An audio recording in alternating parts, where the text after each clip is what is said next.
with the leaders and communities to see how we can make them more human rights friendly. But I did caution that some of these measures are critical to secure our borders, but they should not be used to punish citizens.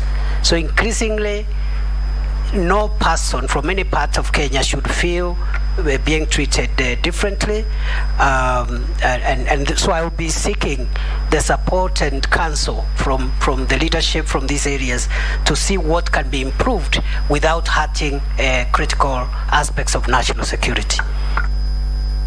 The next batch of 4, Ferdinand, Mishi, Daud, and Amisi, all honorable members of the committee. Each members. I want to, on the behalf of the police service, National Police Service, ask you a question about the review of their terms of service. I think they have been complaining that poorly enumerated, and that's why I think some of them are involved in the bribes and of course the killings that you see. What do you intend to do on their terms of service and particularly the payments? Thank you. Thank you. Mishi. Thank you, Honorable Speaker.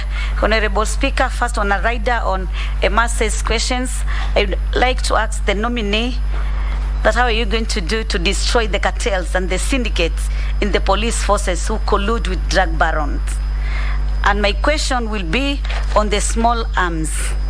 Honorable Speaker, I understand Kenya, Rwanda, Tanzania, and Uganda created the Regional Center on Small Arms in the Great Lake region. And they also established Nairobi Protocol with the aim of ensuring that they reduce illicit small arms proliferation in the country. But despite that, what we have witnessed in this country, that any Dick and Harry, anybody who wants to access firearms, he can access those arms. And that is why we have rampant insecurity in this country.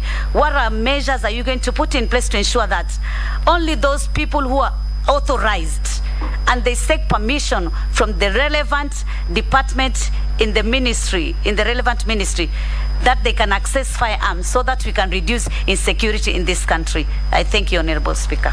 Thank you, Honorable Mishi. Amisi. Oh, sorry, Dawood first. Thank you, Chair, Mr. Speaker. To the nominee, Professor Kindiki, the previous administration established a lot of sub-counties or districts, locations, and boundaries have been an issue between many counties, between my county and your county, Professor Kindiki, as well as counties in Nyanza and Rift Valley, and because the docket of the districts and the boundaries would squarely fall under your administration, under the national administration, how are you going to handle the boundaries issue, as well as personnel for the new districts and locations which were created, especially even in my constituency, more than 5 or 7 years back, and we still chiefs and many places in Meru County and in Kenya in general do not have the sub-county DCCs and ACCs deployed. So that's what I want to ask. I know between our counties, you were in one of the meetings together with the governors and the members of parliament regarding the boundary issue between Tharaka, Nidi, and Meru County. I want to know how you will handle this matter. Thank you. Thank you. Amisi? Thank you, Chair. The issue of refugees, you've written articles on refugees. I saw it somewhere. And the repatriation of refugees and closing of Dadaab refugee camp was a hot topic in the previous regime.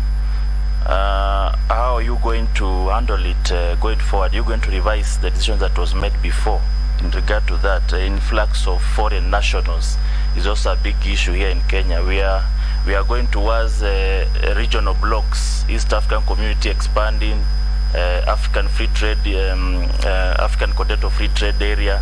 We are opening up our borders too much, and in long run we are going to be overflown. Remember what has happened in South Africa because of opening up borders. Then you start having xenophobic attacks to foreigners. Closely related to that, the NHIF of the police officers has been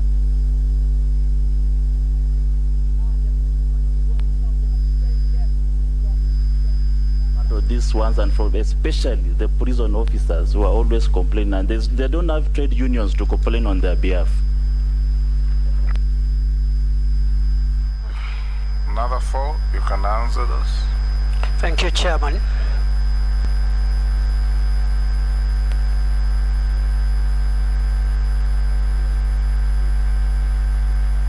Kenya Kwanza manifesto to review the terms of service for the police officers, and some of the complaints that the officers make about their working conditions are actually right, they are correct, they are justified.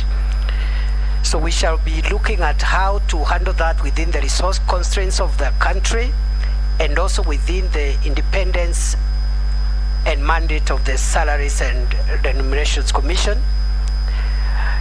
But one way of even achieving some of the things that the non-benefit aspects of welfare is by reviewing the ministry's existing budget to remove non-core expenditure and deploying that expenditure to facilitate officers to protect our country, to protect our people and their property. With regard to cartels and drug barons, the Cabinet Secretary provides policy direction to the National Police Service and the other formations under the ministry. Through this oversight, which is provided in law, we will make sure that no protection is afforded to any officer or any person who is associated with drug cartels and drug barons. So we are going to perform our duty to provide the policy oversight on our forces, because when the instructions and policy direction come from the top, it's easier to manage than when there is none. With regard to proliferation of small arms and light weapons, I would like to respond as follows: that one, we